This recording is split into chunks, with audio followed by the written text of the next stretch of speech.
Okay, well,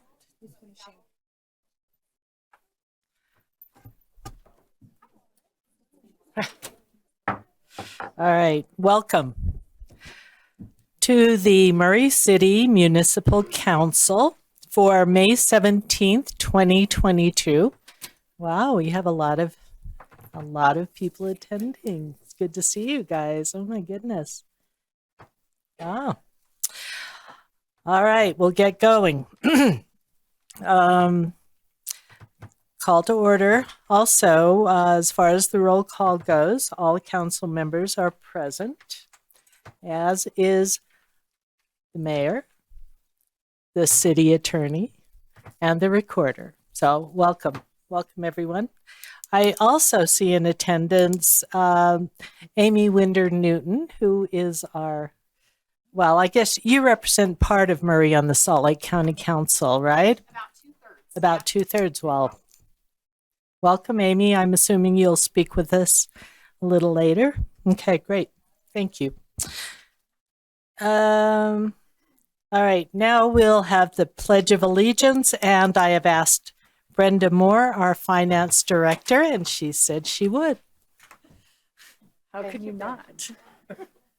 So if y'all stand, I pledge allegiance to the flag of the United States of America and to the republic for which it stands, one nation, under God, indivisible, with liberty and justice for all. Thank you, Brenda.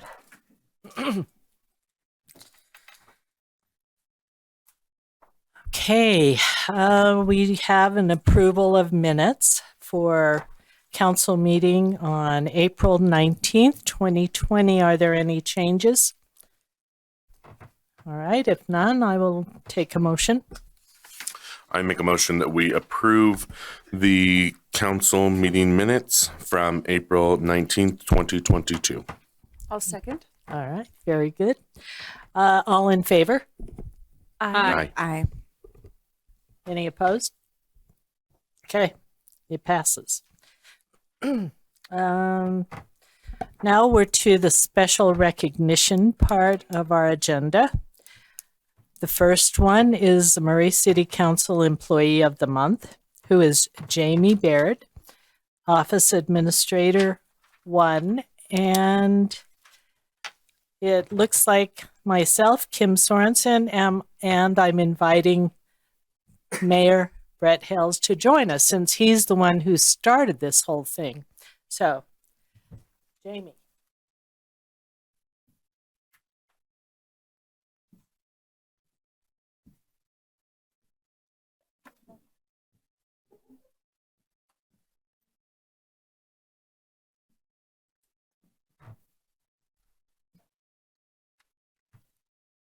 Jamie. Welcome. Yeah, I understand you two have a friendship that you already know each other. So without further ado, Kim, would you like to come and present this as well as the mayor? You guys? Come on up, Jamie. First, and we don't want to see Kim, really. We want to see you. So, Diane, and so from the council and from the administration, we just wanted to recognize Jamie. Jamie and I know each other because she married my next door neighbor, Van Demport. So that was really nice of you to marry him. I appreciate it. So, look at him. Look at him. He's such a good guy. He is. And I know Jamie's son. So anyway, we appreciate you being here, Van, and your son. And I think that must be family over there next. We'll let you introduce them. But we just wanted to, we've started this program a long time ago, and it's been a great program. And we want to recognize the employees. That's probably the biggest thing I thought we could ever do is recognize our employees. And so that's for you, not Ben, $50. That goes to you. Thank you. And then I'm going to, so anyway, just a big appreciation from the council and the administration. Your name will go Yep, on a plaque. up on the plaque. So, For like forever, right? Yep. So for What? like forever. Even when we go to the When we go new, to the new hall. yep, it'll So be there. about so. 99 years it'll be on. So we're excited. But anyway, so big hand from the council administration.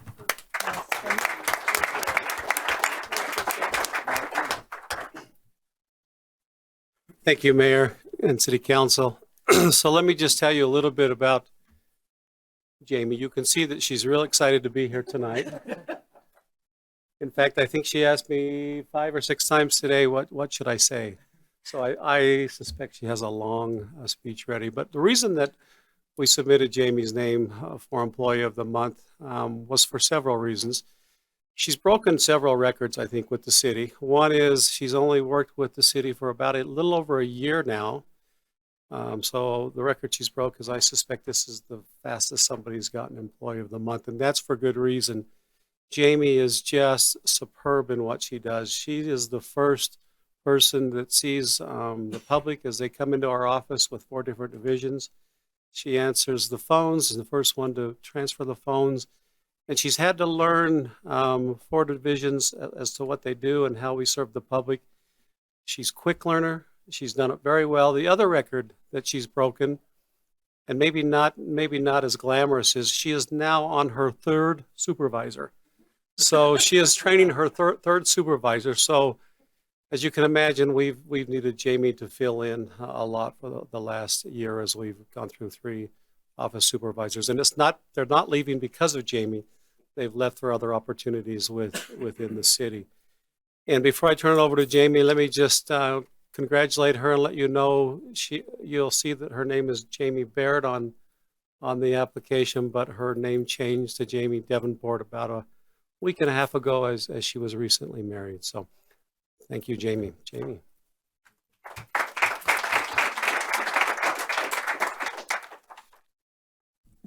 Kim promised I didn't have to speak long, so I wrote a couple lines.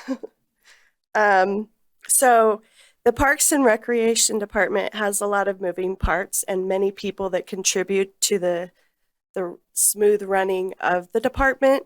So to have my contribution recognized is quite the honor. So I want to thank Kim for that. The mayor and the city council and the city employees, I really appreciate that. I'd also like to thank my family for their support. And I love working for Murray City. I grew up here, and it is the best city in the world. And I love what I do. I love contributing to the team effort to make everything run smooth. So thank you. Jamie, would you like to introduce your family? Yes. So maybe they should stand. I love it. Oh, Raise your hand when I say your name. Rick Baird is my father. He's a longtime resident of Murray. He grew up here as well. My mom, Sherry Nielsen Baird, grew up here as well. My new stepson, Ethan Davenport, raise your hand. My husband, Ben Davenport. And then the next, you guys can sit down so everybody can see. wow, no wonder. The one with the phone up is my oldest daughter, Nicole. The second one is my youngest daughter, Kiara. And the last daughter is McKinley. Thank you. Thank you, Jamie. Also, family, you don't have to stay unless you want to. And thank you so much for being here. Okay.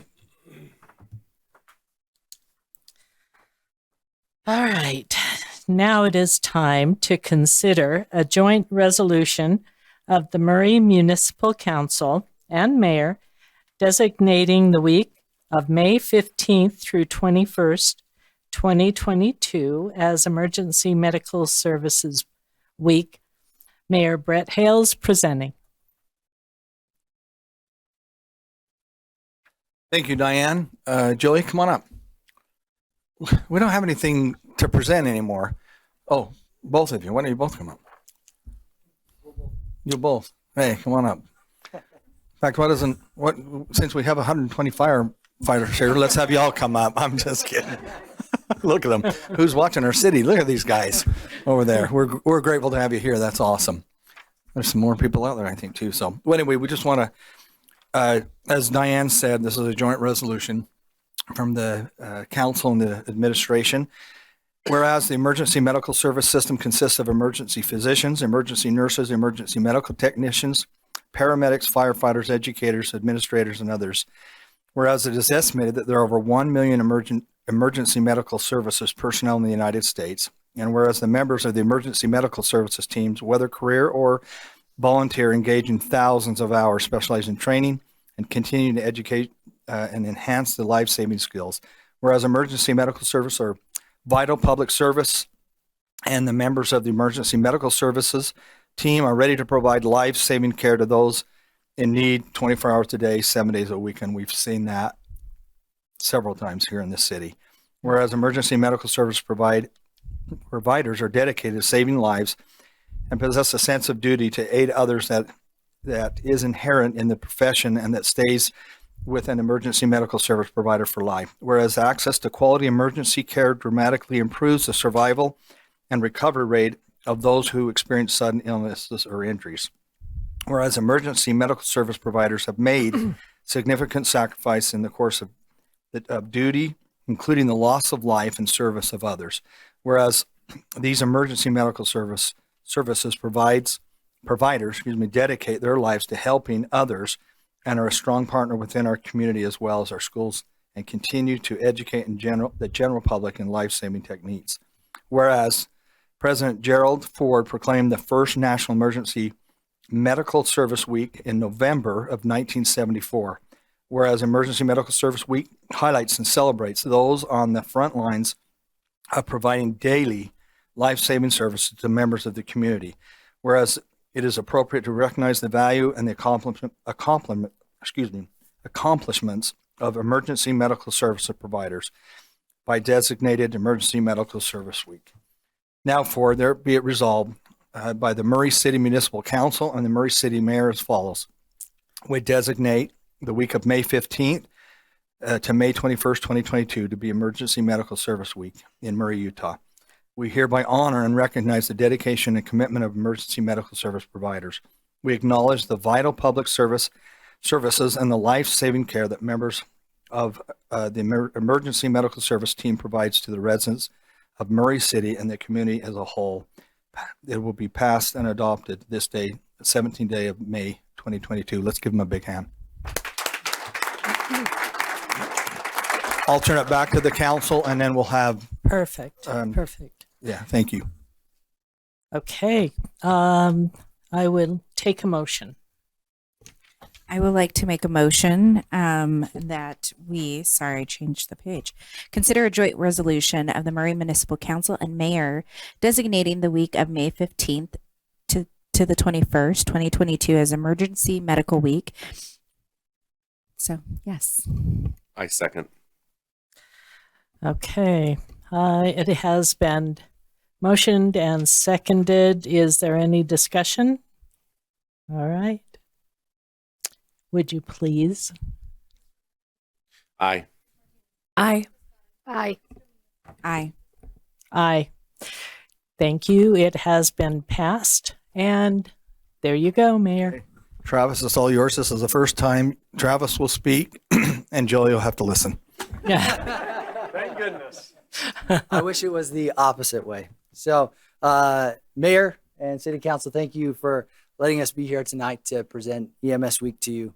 I'm very lucky that Dr. Balls was willing to come out and do a speech tonight. But before we get there and I invite Dr. Balls up, I just wanted to let you guys know how much I love working for Murray City Fire Department, and how proud I am of the EMTs and paramedics that provide care to the citizens of Murray as well as those that are visiting. They provide exceptional care and do a great job. And one of the important pieces of that is having an excellent medical director like Dr. Balls here to support our program. Without that, we wouldn't be successful. So we're very fortunate to have Dr. Balls, and he really sets the standard for medical directors here in the state of Utah, in my opinion. So I wanted to recognize Dr. Balls tonight here at the council. And the first thing that I want to recognize him for is 5 years of service. So I went and made a name tag for Dr. Balls and gave him his first star. So Dr. Balls has been with us for a little over 5 years now. And the second thing is Joey's going to present this, a special recognition coin for what Dr. Balls does. He really does go above and beyond. Every paramedic and EMT knows Dr. Balls and sees him very often, whether it's training at QA or a handoff over at the trauma bays at IMC. And he's always willing to take time out of his day to discuss a case or to make each individual better at what they do. And so with that, I'll invite Dr. Balls up and turn the mic over to him because he's way better public speaker as well. So.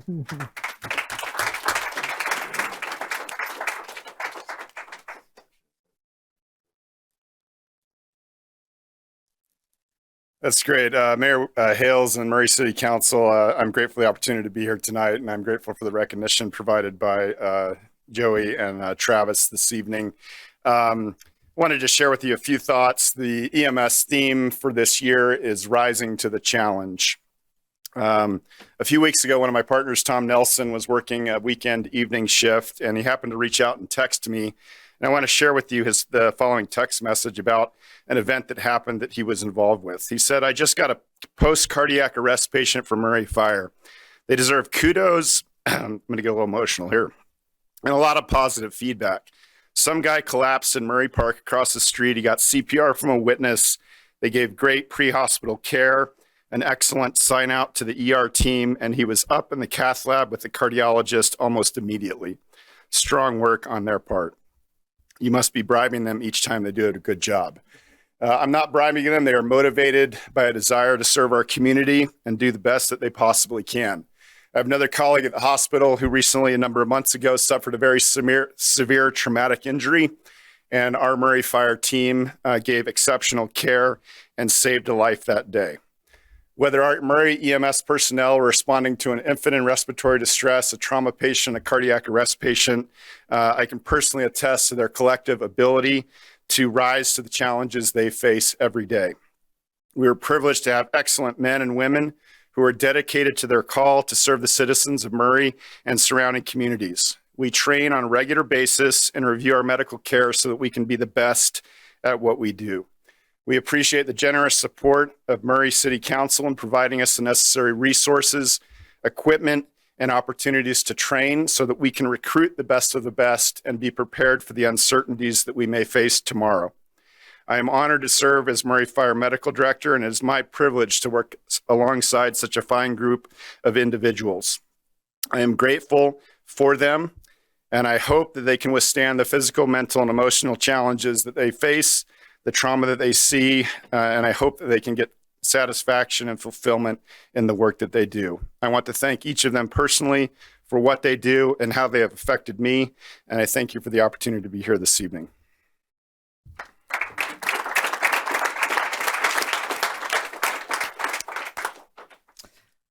Joey, you're not going to say anything?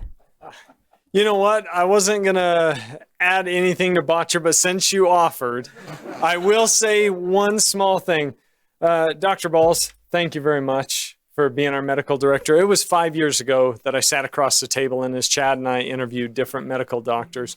If you wanted a little bit of history, Dr. Balls actually attended my mom and dad's EMT class down in Payson across from Smith's back in 1994, 97, 95. 7. And he gets us. He understands us. When we say we have the best medical director in the entire world, but we truly mean it. And that's only, as he would say, in addition to the best fire department. So thank you very much for what you guys always support. And we appreciate it so much. And we hold that near and dear to us. So thank you. Thank you, Joey. And thank you, Travis.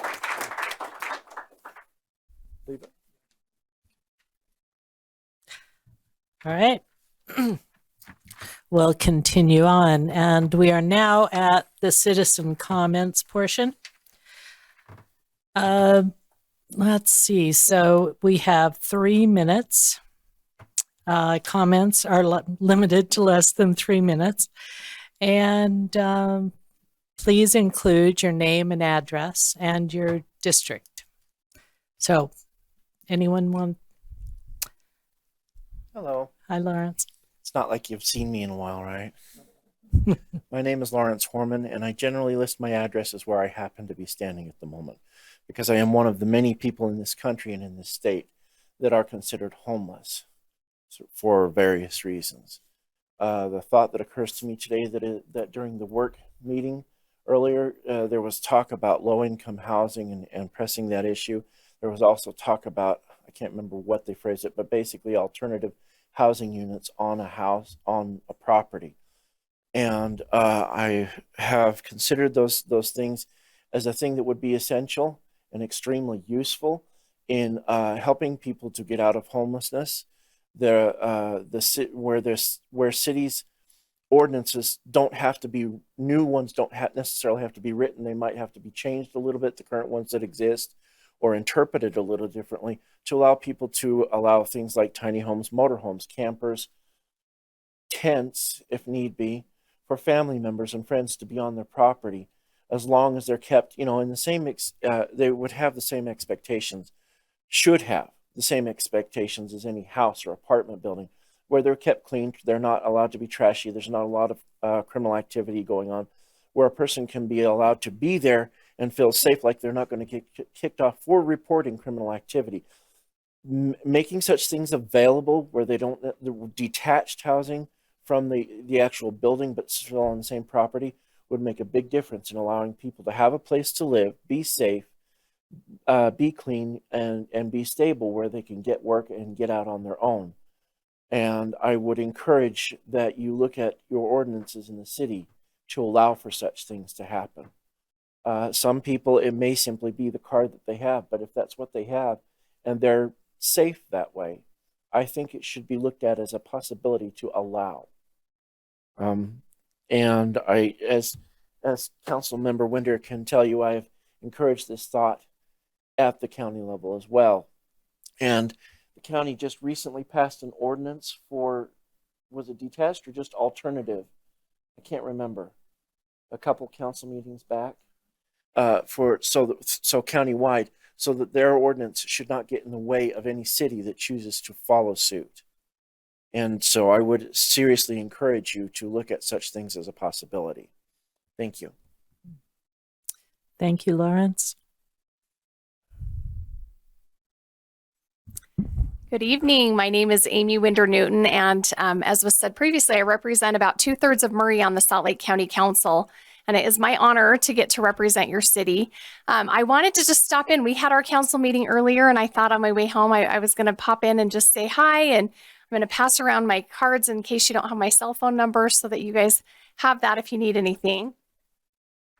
But I also want a couple things going on at the county. First of all, a lot of people think that the county should be making decisions or forcing their will upon our cities. And I want to tell you my personal philosophy. I believe government closest to the people governs best, and that's in our cities. And so I'm a big advocate for local control and pushing as much down to your level as possible, because you know your community and the needs of your community better than we do at the county. We have a few things that we just recently funded that I want to share with you. As you all know, we've got ARPA funding out there for the public. That's funding from the federal government related to COVID. And we've been trying to figure out the best way to utilize it. And so we just recently passed a few things that I wanted to share with you. The first one is we funded $20 million for affordable housing.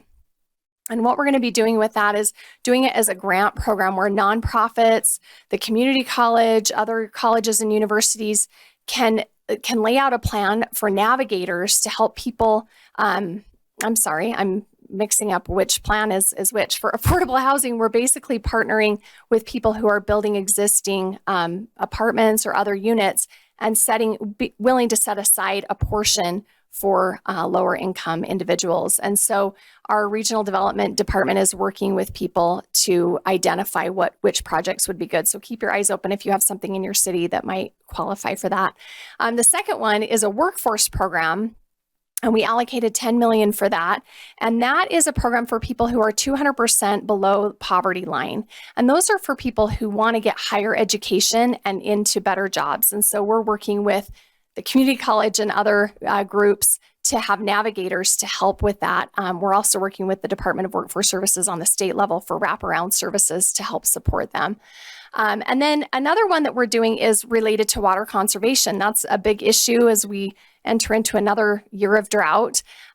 We've allocated $2.1 million to go towards grants for our cities as you guys implement water conservation measures. I know the state legislature recently passed a bill that has cities on the hook for looking at water conservation, and we want to help with that. And so just know that that's something that we would love to help you with if you have funding needs there.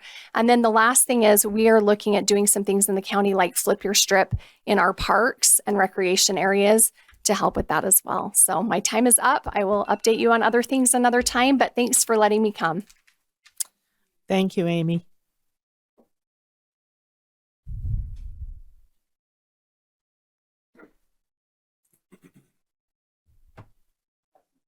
Yes, of course. Hi, welcome. Thank you, Mayor and City Council members for having this meeting and providing this opportunity. My name is Amanda Hughes. I'm the CEO for the Murray Boys and Girls Clubs and Boys and Girls Clubs of Greater Salt Lake. And we have families and kids served from all of your districts in our clubs. I provided some reports and updates from 21-22, and we wanted to thank you for your support of $100,000 to support our programs and operations within our club walls. And there's a report there for your information about how we expended those funds. Moreover, I just wanted to point out our operating expenses for our Murray location is just over $900,000. The investment that you make of $100,000 is matched by our organization through other private and public funds, $1 to $9. And with those funds, we have served over 596 kids in the year. And more than 75 or almost 75% of them are coming from low to moderate income families, with almost half of them from families of color, as well as single parent households. So during COVID, we really did see an increase in those demographics of serving the very kids and families who need us most. One of the highlights that I think we can share is that Carissa is a graduating senior of Murray High School and a member of our club and has been coming to our clubs for a very long time and is ready to graduate and attend Utah Tech College, formerly Dixie State. She was recently named the Utah State Youth of the Year by the Boys and Girls Clubs of America and represented the entire state of Utah at the Pacific Regional Competition just this week and was a fantastic ambassador for our city and for our organization. We were very proud of her.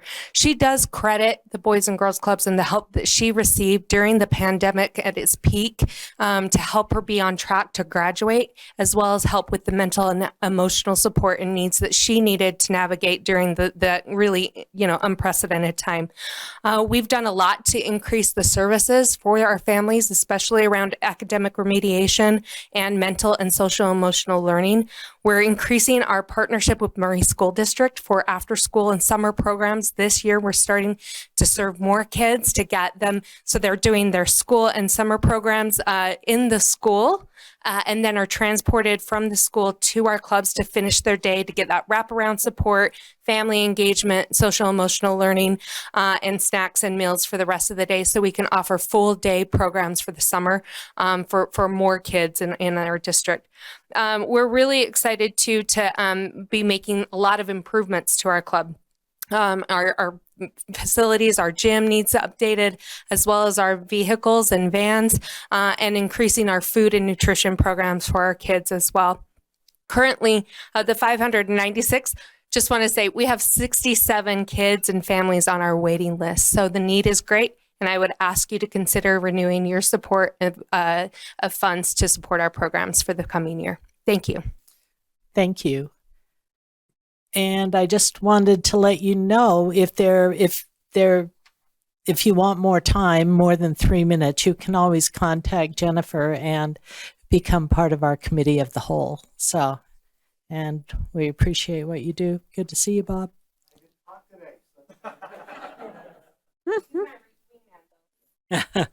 Anyway, thank you.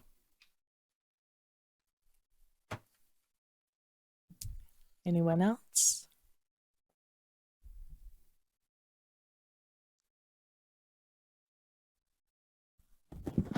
I just wanted to take this opportunity. Your name? The timer. Hi, I am Clark Bullen, and I live in District 3. Hello, Council, Mayor, Brooke, Jill.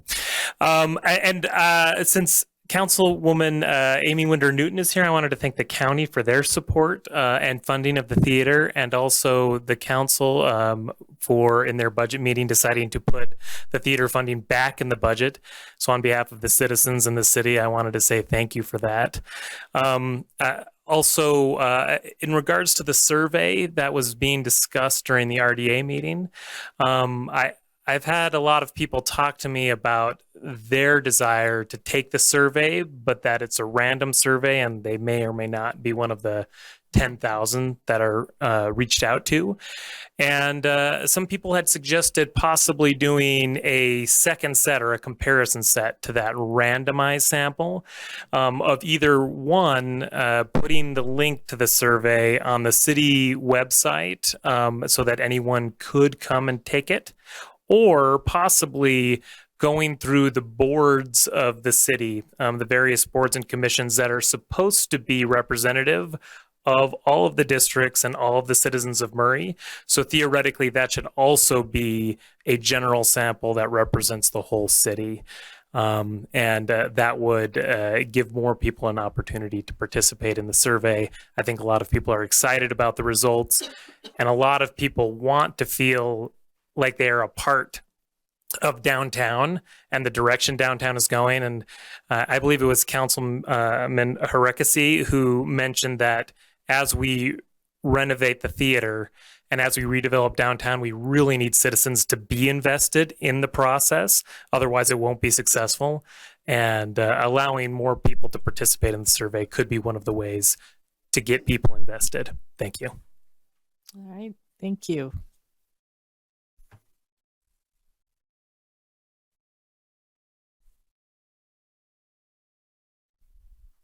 Anyone else? Okay. We will continue on. We are now at, we don't have any public hearings, so we are now at the business items, and we have two. The first one is consideration of a resolution authorizing the execution of a memorandum of understanding between Cottonwood Heights City, South Salt Lake City, West Jordan, the Utah Highway Patrol, Draper City, Sandy City, Riverton, Bluffdale, West Valley, Murray, the Utah County Sheriff's Office, UTA, the University of Utah, Harriman City, and South Jordan City, also called the parties, to establish the Salt Lake Valley Regional Public Order Unit. Craig Burnett presenting. Oh my goodness. That's a lot That of is. things to read, wasn't it? Good to see you, Chief. Thank you. It's good to be here. Appreciate you taking the time to consider this item. Like I said, this is, like you read, this is a memorandum of understanding that allows us to participate in this public order unit that involves state entities, Salt Lake County, and some from Utah County.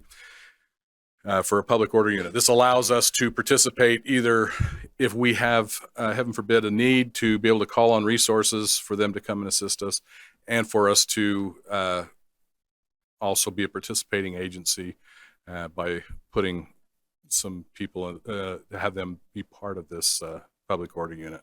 And a public order unit is the specially trained, equipped team that, should there be some kind of an issue that arises, that need to go and help protect all parties involved and try to maintain some sense of order. So the idea is to make sure that they are properly trained to national standards, and that everybody's has the same training, the same equipment, are all into the same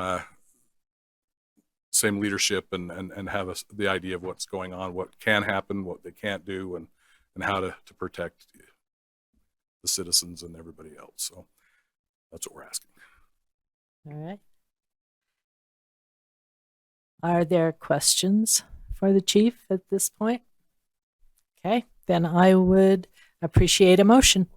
I would like to make a motion of a resolution authorizing the execution of a memorandum of understanding between Cottonwood Heights City, South Salt Lake City, West Jordan City, the Utah Highway Patrol, Draper City, Sandy City, Riverton City, Bluffdale City, West Valley City, Murray City, the Utah County Sheriff's Office, Utah Transit Authority, the University of Utah, Harriman City, and South Jordan City, the parties to establish the Salt Lake Valley Regional Public Order Unit.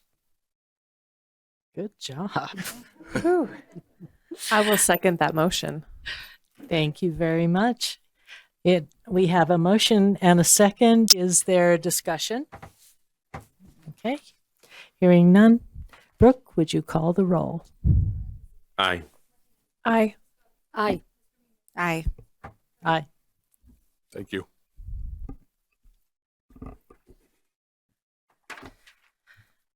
Okay, our second business item is to consider a resolution adopting the City Council's tentative budget as amended for the fiscal year beginning July 1st, 2022 and ending June 30th, 2023, acknowledging the intent to exceed the certified tax rate, giving notice and scheduling a public hearing regarding the property tax increase, and scheduling public hearings to receive public comment before the final budget is adopted. Brenda Moore presenting.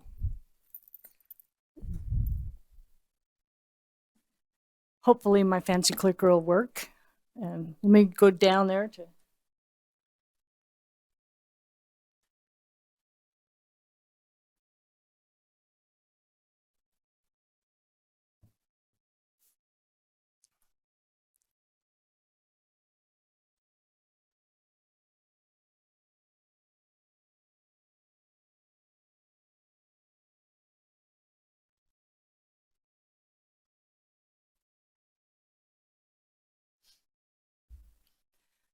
Okay, after many discussions with you guys and the consideration of the mayor's budget, this is what a small presentation about some of the changes that we've made and where we are at. So I made the changes to the budget that were requested. I did decrease the property tax increase from 20% to 15%, which decreased the amount of revenue by about $471,000. Also, the other big thing that I changed, or some of the things I changed, we added the stuff for the courts to go pure ADA and upgrade their audiovisual system. I corrected some issues that I found as I was going through other things with the payroll stuff. All of the new employees that were requested are in there. And the big thing is we did lower the COLA from 7% to 5.5. And there we go. So this is what happened to all of the different funds when we lowered the COLA. So wages only, just so you get an idea of where our distribution is. Of course, the big one is in the general fund. That's where our police and fire, parks and rec, and streets people are. And then all the other funds that are related. The wages with the benefits kind of give you an idea. And then the net effect, because we do have some internal service funds, their net effect is zero because the cost to the other funds just went down. So that's the effect that the 5% COLA had. I think my math was pretty close when I said it was whatever per 1%. So the net effect on all the budgets was a decrease of $626,000. Brenda, can you just say what COLA is? Not cost everybody of knows living the adjustment. The cost of living adjustment, so that all of the pay ranges within the city will adjust up by 5.5%. And that is in the range of what all the other cities are doing. There we go. So the fund summaries as we go down. The net effect of the COLA adjustment and the decrease in the property taxes means that we are now going to use $43,000. Somehow your random, let's do 15, 5.5, almost equaled each other. So we decreased revenue by about the same amount that we decreased expenses. I don't know how you did it. The CIP fund, we have $15 million of CIP going out. It has adjusted a little bit. Our ARPA funding, the whole entire 2.8 million that we will get in June or in July is now being transferred, received in the general fund and transferred to CIP to use for future projects that you have not determined yet what those are. So at some point we will discuss that. All the other funds, of course, the COLA decreasing made them look a little better. Nothing else changed in all of the other funds. So general fund summary, just a quick overview. I'm projecting that we're going to start the year at 26% of reserves or 13.9 million. We're going to end it slightly under. Still, if you don't round it too far, 26%, which is a substantial, it's a good number. There are lots of cities in the valley that would like to be there. It doesn't include that 15% property tax increase of a total of $1.4 million. The 5.5% cost of living adjustment, our health insurance went up 3%, dental went up 1%, our workers' comp and retirement decreased slightly. Not enough to actually do the math on, but it did decrease. We do this year start the $1.8 million payment for our new city hall. That will go to the MBA and the MBA will make the loan payment. And then I already talked about the $2.8 million of ARPA funding. And then as part of the other thing that we knew was going to happen when we started paying for City Hall, we are not transferring as much of our 0.2 sales tax that we normally transfer. It's going away in 2030. We normally have been using that at almost 100% for capital projects and maintenance of city facilities. We knew it was the City Hall was going to have to use some of that, so we have been trying to get caught up on those, and we have done a pretty decent job of doing that. So a little bit of a slowdown and a little bit less going in every year. We still will have enough money to fund the police and fire trucks and stuff for the next year. So, which are the important things. Just a quick refresher on where our money comes from. 40% of our revenue is coming for the general fund is coming from sales tax. 19% is coming from property tax, various fines, forfeitures, and everything. And then 8% is coming from transfers from our utility funds. That equates to, if anybody ever wants to get rid of those, a 47% property tax increase. So let's not get rid of those. It helps our nonprofits help pay for city services. Where it goes in general, personnel is the biggest thing that the city has. They're the guys that are police, fire, the streets guys. All of our streets projects that are out that have to be contracted out are paid for in the CIP. So these are the guys who are doing the small projects. They're the ones up on my neighborhood right now redoing my road. And then transfers out, that's the stuff that's going to the CIP fund. And debt service, which includes the City Hall payment. This is where it goes by function. Police, fire, then we go to debt service, transfers, and then parks and all the way down to the very, very small one on the end is a little bit of salary for the Murray Theater to get that started. Next year, that will move up somewhere in the chart. So quick thing about property tax rates in Murray. We currently, as of last year, we were number 12 in the comparatively amongst the cities in the county.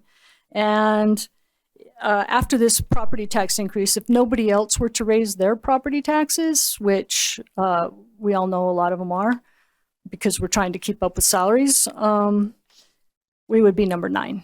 So we're still not the highest property tax, which we always try and stay average. I don't know why that's such a good thing, but we try and stay average with our salaries. We try and stay average with our rates. So the property tax increase, just an example, I put 3 houses on here and then kind of an average of what that will cost per house.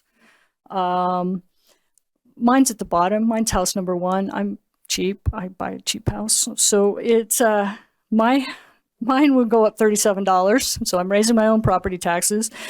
House number 3 will go up 112, and then the average, which is one of our higher houses, and the average will go up $61. And then businesses, because they don't get the discount, I did some math on there about $1 million property for a business will go up $241. We have to remember a lot of our property, 1/3 in Murray, is tax exempt. So, so that's my little primer on property tax.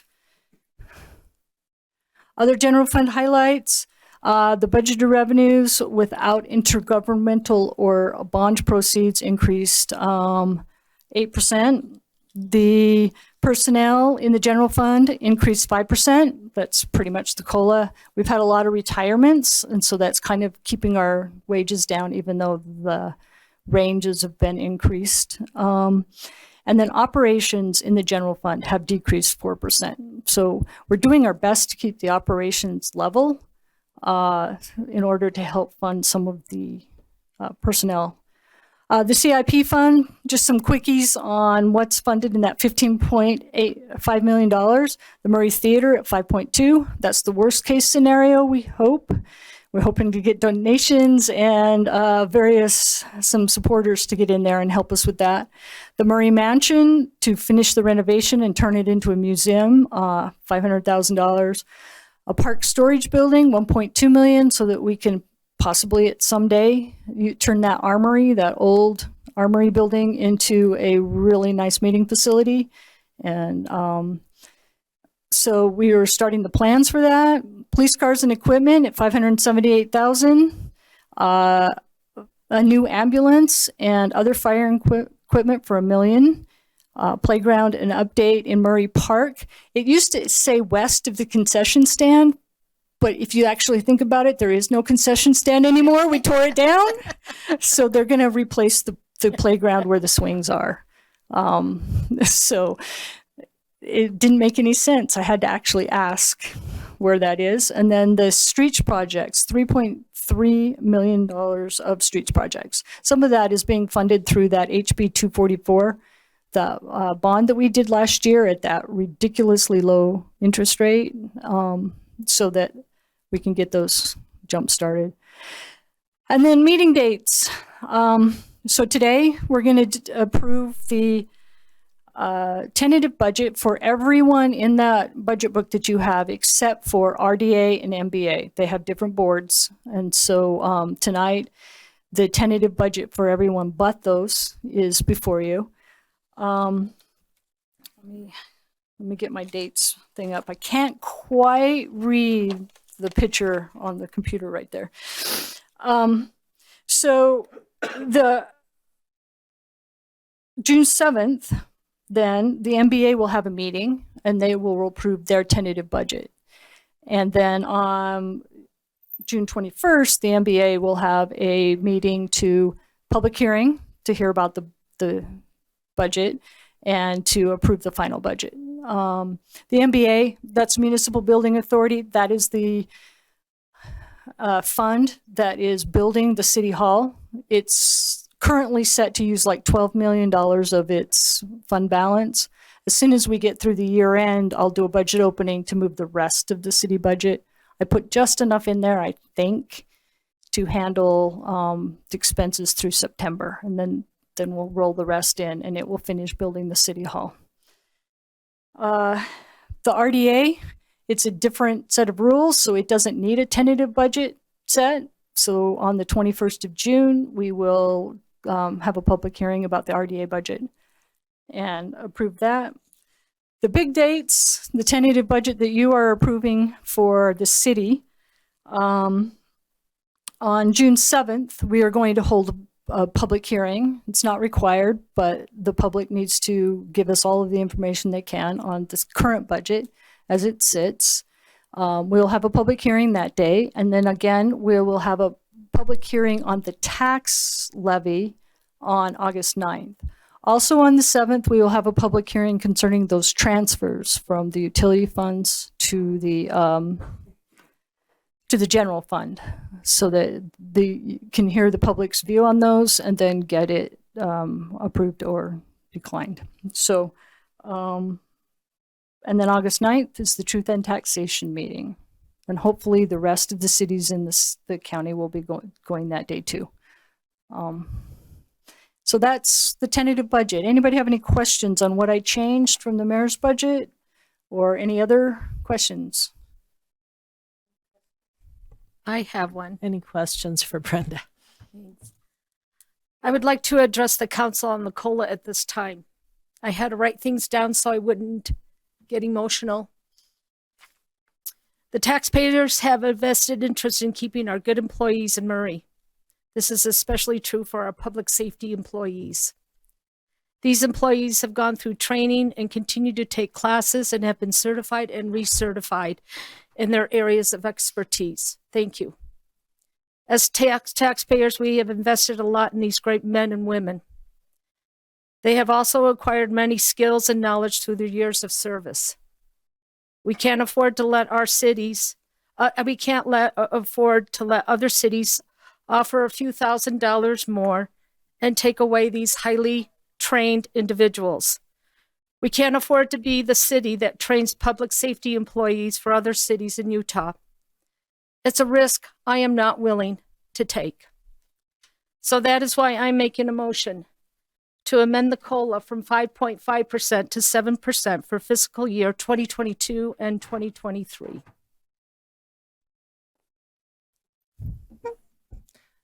Okay, I have some questions. Okay.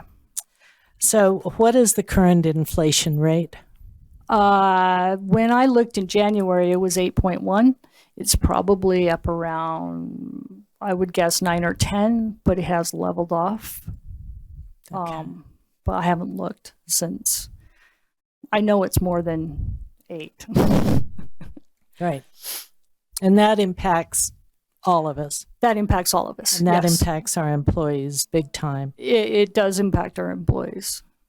Okay. And that's what the COLA is meant to address. Is that correct? That is. And part of the things that we try and watch with the COLA is we're talking with all the other cities to see what they're doing, because we don't want to be, as Pam said, we don't want to be the city that people steal from when they need experienced. And right now, our goal in all of our payroll ranges and how we do it is we try to stay average within the county. We cannot afford to be above average, but we try to stay average. And COLA is being talked about, or anywhere, depending on which size of city, between 5, 7, some are even as high as 13. Some of them did a mid-year. We did a mid-year for police. We didn't do a mid-year for anyone else. So that's basically how our 5.5, 7. The original one I put in was 7 because the cost of living at the time I looked was 8. I didn't want to afford the last 1%. Right. That 7 to me sounds like kind of a fair thing across the board for all of our employees. Right. It would be Those that are everyone. on the step plan at Yes. the high end. Yes. Though the COLA is the only ones that are maxed on the step plan, 12 years or more into the system. That is the only increase that they do get, is when their range adjusts. Okay. I do know because it was at 7%. Before I made all of the changes in our budget and figured out where it was at. And then I changed to 5.5 just because I had done some corrections. If we change it to 7, we will end up at 25.2%. And it will cost us that $422,000. So you will now use $467,000 of reserves to cover that. But you will still, if I do all my math right when I close the year, you will still end up at 25%. And 25% is Used to be the max. right. Used to be the max. And it's what we really have tried to. That's make what sure we're trying that to maintain whenever we can, so that on the years like when the COVID hit and we didn't know if sales tax was going to tank, we thought it was going to go away. Luckily it didn't, but we knew that we had that, we could use reserves to cover all our employees, not have to lay anybody off. Although we did repurpose a lot of people. So anytime you have people mowing lawns that normally direct the senior rec center or stuff, you've repurposed. Yeah. Okay. Thank you. You're welcome. Any other questions? Can we ask additional questions then? Of course. Okay, perfect. What was the average that other cities are doing from what you know at this point with regards to COLA? What's the estimate? Around 6, a little. 6%.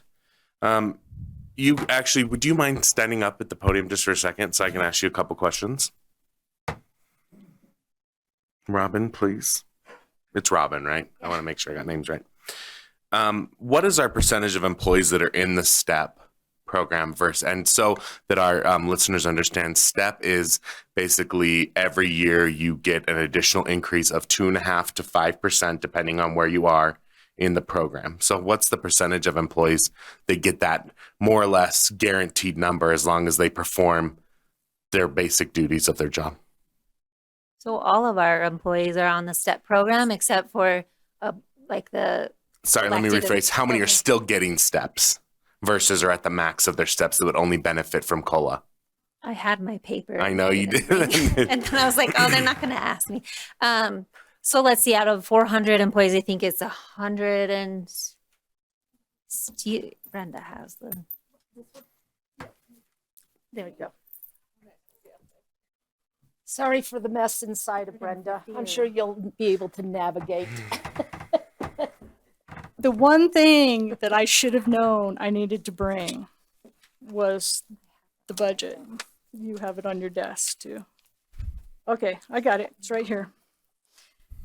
We have 415 positions, 406 are qualified. I can't tell you the percentage because I didn't put it in here.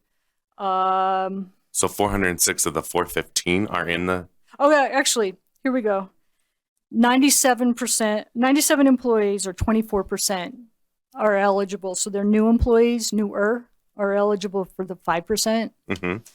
And 176, so they're from step 5 through 6, 5 through 12. If it's a 12 step, I know fire and police, they're on 10s, but maxed out. There's 175 or 43%, kind of in the mid-range. And then 108 or 27% are not eligible. Okay. Because they've hit their max. And I actually have 26% that were vacant at this point. Now I've got 22 that were vacant. Okay. Do we know, Brenda, if any of the cities did COLA over the last 2 years when we did not do a COLA? I'm guessing some did. Some did We do did COLA. do COLA last year. And you have to remember this worked out to a 3.2% merit on average, which is what the other cities are doing essentially. It's guaranteed a certain percent. And Robin, what's our turnover been at the city? Have we been losing a lot of employees? Our turnover is probably at like 10% right now. Okay, and that's probably pretty average, or would you say that's high right now? It's high right now. We were down to about 6% turnover prior to this year. Am I allowed to address anyone? The chief as well? Sure. Okay. I want to address the fire chief and the police chief because I know public safety was brought up. So do you mind stepping up to the podium, both of you, please?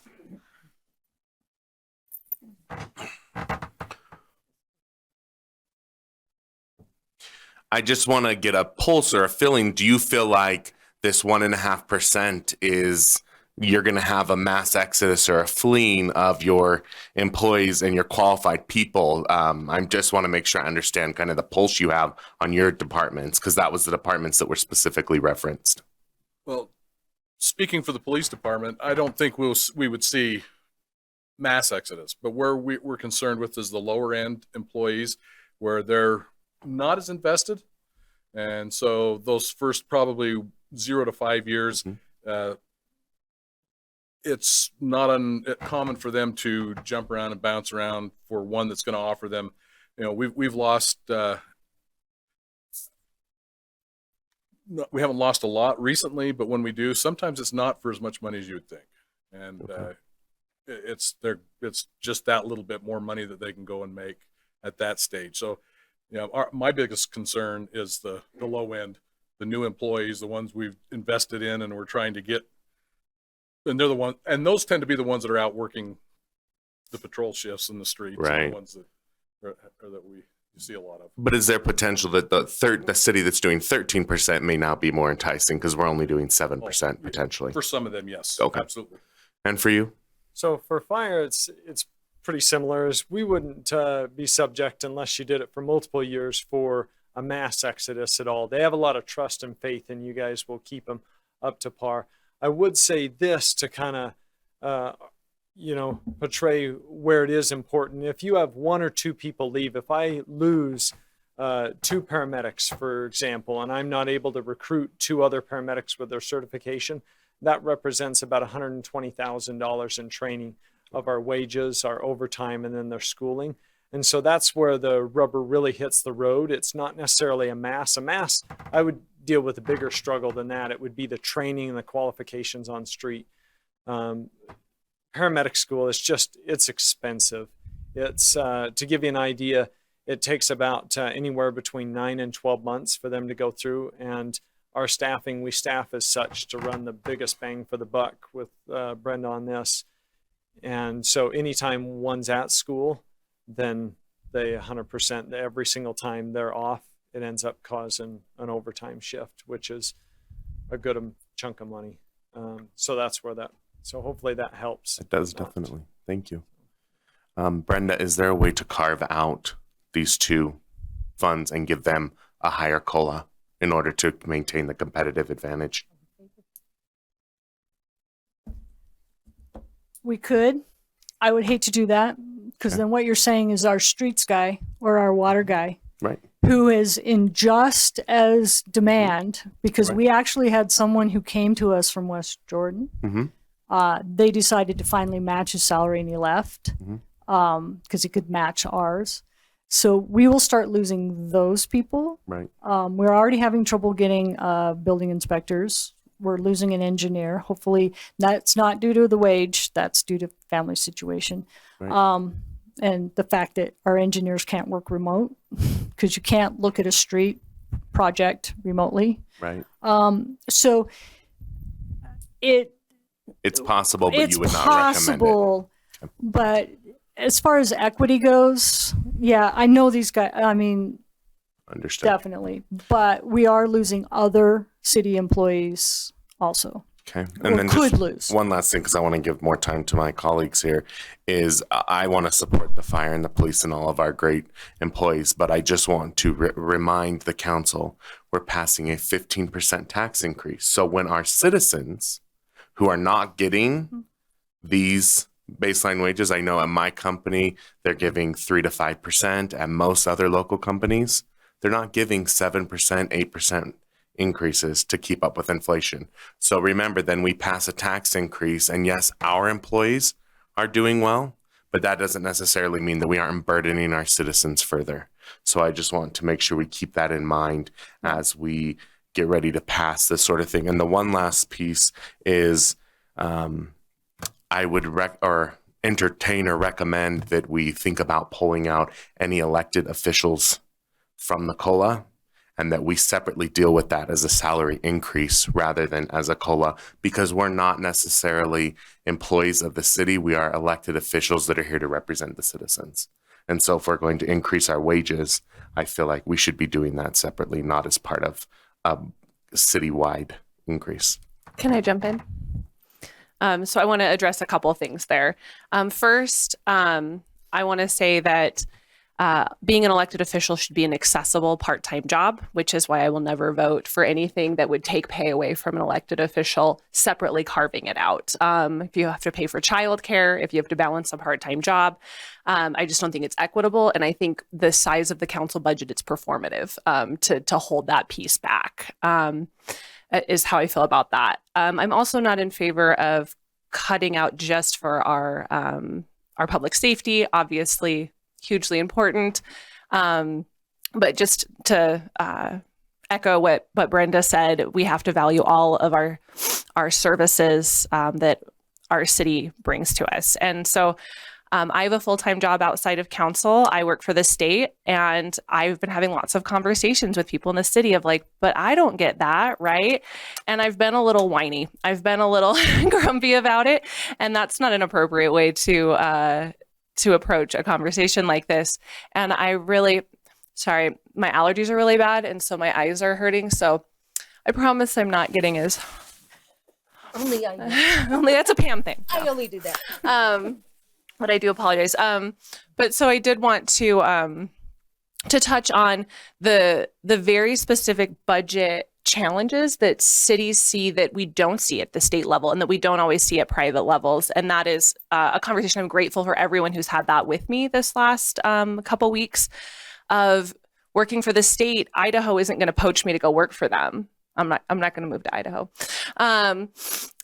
No shade on Idaho intended, but it's just a totally different market. It's a totally different employee economy as far as why the state can give a 3.5% COLA, and I'll be thrilled. And we are the center of Salt Lake County, and how easy it is for anyone who lives near us to go somewhere else, even if they love this community. It comes down to you can be loyal, but you have to do what's best for your family. So I've really gone back and forth of this. I really struggled for a lot of the things I've brought up.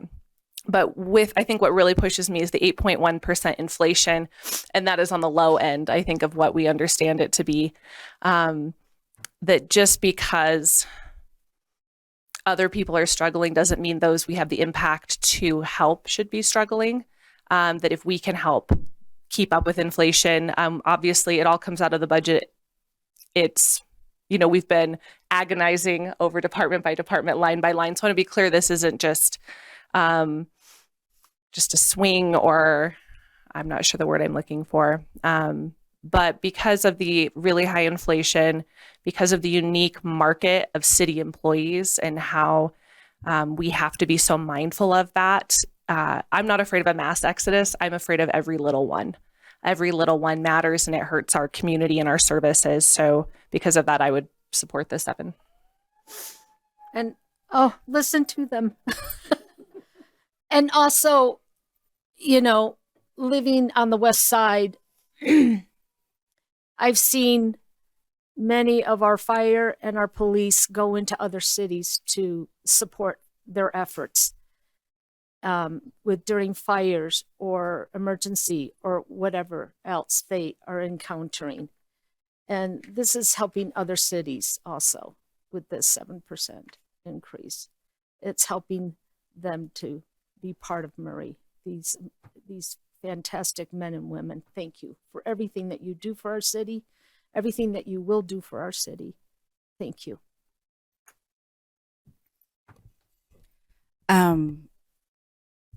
I do appreciate the dialogue that's been happening on. I think it's been a dialogue we've been having for the last few weeks, and we got to a point of 5.5 because that was the average, and some people are doing lower, and it has been a conversation amongst the county completely. I will say that I understand there's a few roles that can go and shift into other cities. But I also want to make it very clear, for somebody who looks like me, I'm not always welcomed into those spaces to be hired. So I want to say this. When we are talking about equity and we're talking about diversity, we also have to look at how we are training and how we are welcoming others into the workforce for the city. And what does that look like? Does it mean that we change our behaviors a little bit and shift and we just do that one-on-one and bring somebody in new? Because the reality is that Parks is hurting. The police department is hurting. We're still missing an inspector from the day that I started and probably before, and they've come in and out because there's very few, but that's also not an issue for us necessarily. That's a county issue. Inspectors are hard, and I know everybody's having problems, and I totally get that. And so I want to say I've had a really hard time with the COLA because it is a one-time increase. It's going to increase for this year and then next year. And a lot of people that come to the city don't really understand that. That's why I asked you to say what the acronym was, because I don't think we really understood it as citizens. But I also want to lastly say it's hard for me because I know as budget chair, it was just finding that consensus. And we went back and forth and back and forth. And I'm not saying that our employees don't deserve it.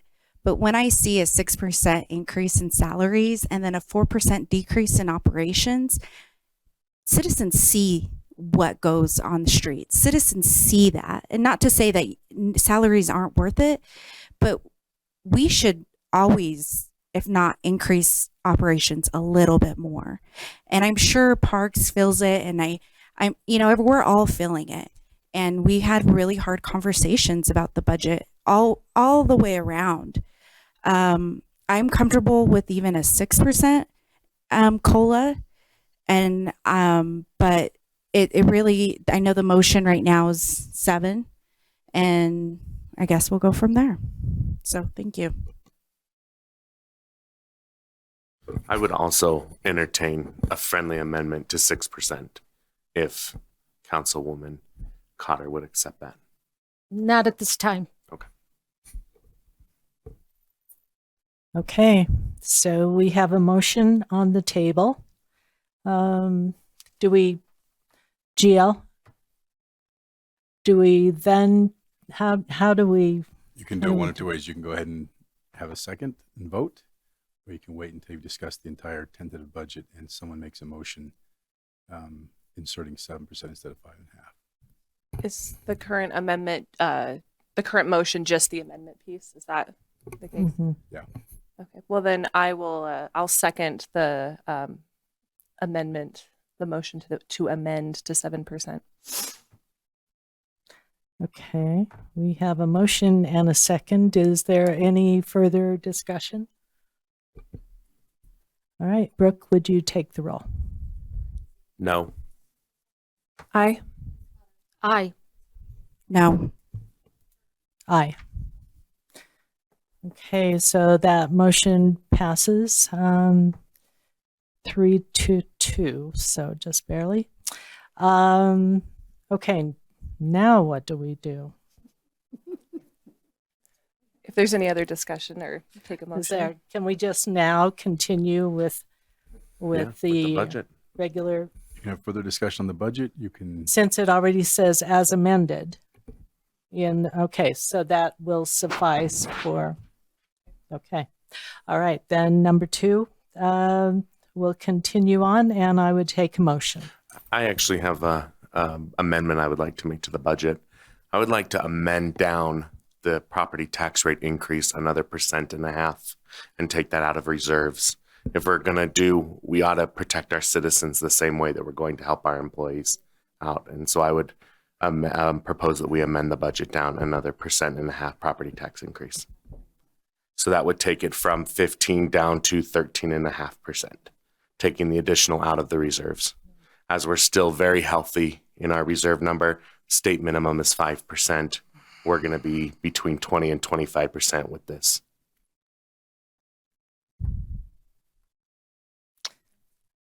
Okay, that would impact the reserves and that would make me very uncomfortable. Well, we're already impacting the reserves with the change we just made to the COLA, correct, Brenda? But you dropped Yes. the property thing from 20 to 15. Well, that was the mayor's proposal. That wasn't my proposal. I know. I want 10. I want 5. So. Okay, so what is the motion? So I'm making a motion that we amend the property tax rate increase down from 15% to 13.5% to match our increase that we did for the COLA. Okay, is there a second? I will second that. All right, it has been motioned and seconded. Is there any further discussion? I would just say that we studied property tax in depth with Brenda, and I thank her for all of the presentations and the explanations. And with the understanding of how property tax works, it does not stay stagnant. We have to raise it in order to keep it at a level that supports the city. And we know that we're going to have to make raises in the future. I think it will just compound the problem into a further year. And that this property tax and the way that funding our employees with the COLA provides services, raising the property tax funds the services the city provides as well. And I think that's really important. Okay, is there any further discussion? I just want to mention that we keep only talking about the property tax number. We voted 2 meetings ago to raise the sewer tax quite a bit, if we recall. And I shouldn't call it a tax, sewer rate, I guess is what we call it. So, we keep going back to the well and asking for more, and yet our citizens are struggling as well. We have people on fixed incomes that live in our areas and that sort of thing. So if we do have to spread this out more in the future, then I think perhaps the economy will be in a better position next year, and people will have a little more money in their pockets and be able to absorb all of this, because adding this on top of the sewer and then other increases that are going to happen. I don't know if there's a proposed increase at the county that also comes down. Not right now, there's no proposed increase. So that's a good thing. And you have to realize that sewer was that was something that was brought on us. We didn't ask for that. Oh, I understand, but we Okay? approved it. And I'm on a fixed income. I'm on Social Security. So I know what it's going to impact me. But I need these people to help I me. agree. If I need their services, I want them to be able to come to my house. And so that sewer thing was not something that we went out to seek. It was brought to us as a city.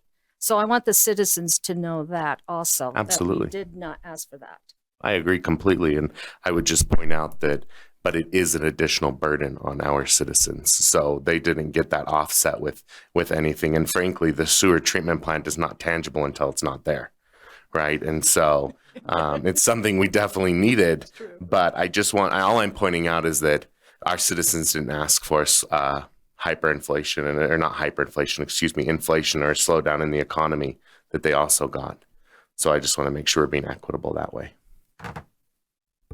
Okay. Further discussion? All right, Brooke, would you call the roll? Aye. No. No. Aye. No. Okay. Now we're back to the initial motion. Okay.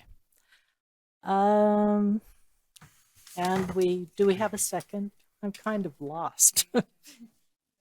We haven't made an initial So- motion to approve this. Oh, okay. All right. Okay.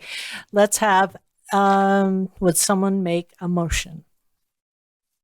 I will. I move we adopt the City Council's tentative budget as amended for the fiscal year beginning July 1st, 2022 and ending June 30th, 2023, acknowledging the intent to exceed the certified tax rate, giving notice and scheduling a public hearing regarding the property tax increase, and scheduling public hearings to receive public comment before the final budget is adopted.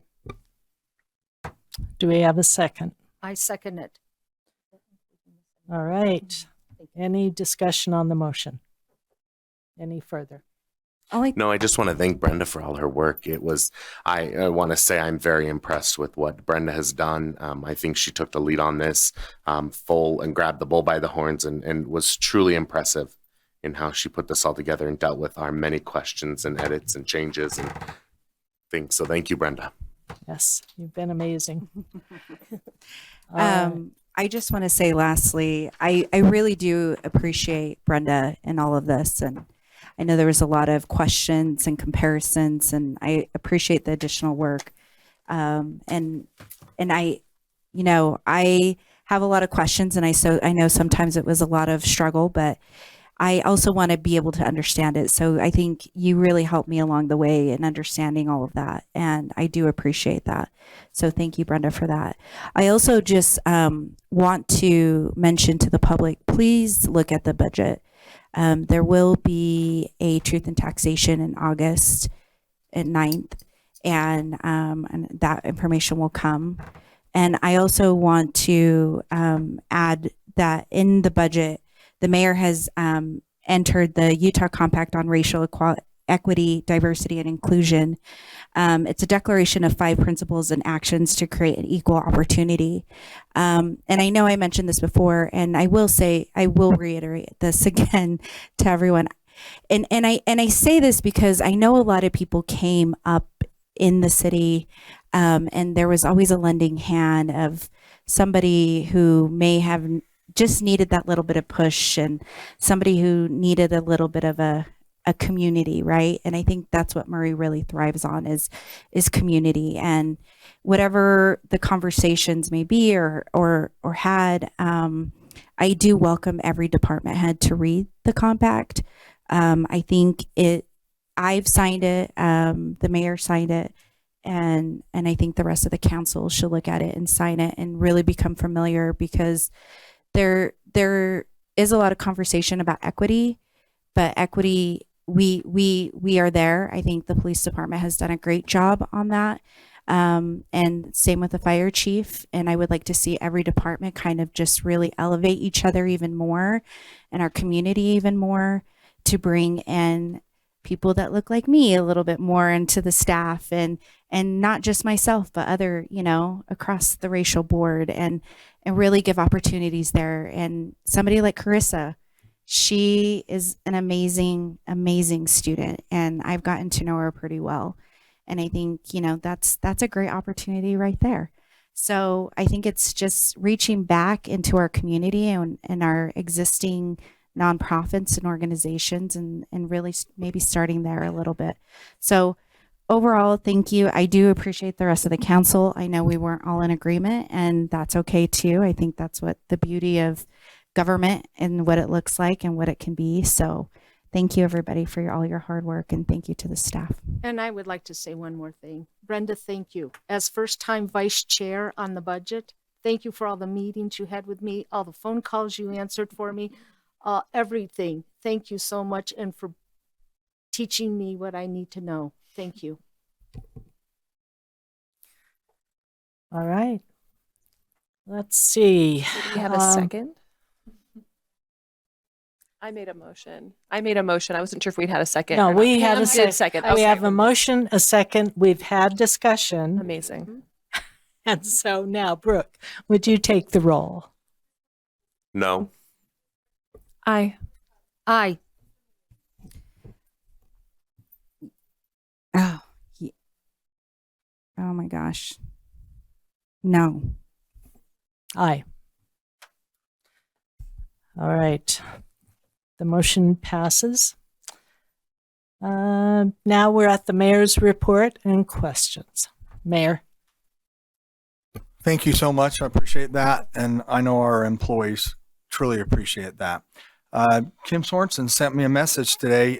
We have Pathways, working on donations. And let me see, it's Julie wrote him. And we know that there's some big donations coming in. We got an anonymous donation for $100,000 to the theater. Wow. And it was confirmed. And so I think that's kind of cool. That's way Wow. cool. And we're just expecting good things to come. So I want to let you know that. Again, thank the council for your support, especially for our employees. And thank you. All right. We are adjourned. Thank you.